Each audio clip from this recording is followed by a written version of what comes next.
মা কালী ধ্বংস করেন জীবনের সকল অন্ধকারকে।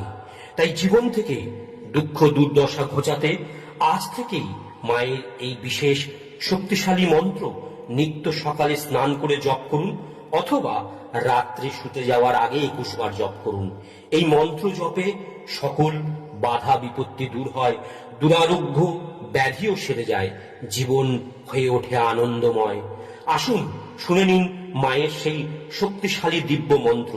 শোনা যায় ভগবান শ্রীরামও এই মন্ত্র জপ করেই মায়ের কৃপা লাভ করেছিলেন এবং রাবণের সাথে যুদ্ধে জয়লাভ করেছিলেন।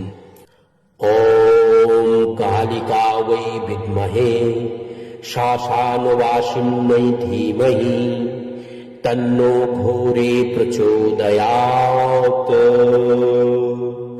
ওম জয় মা, জয় মা, জয় মা।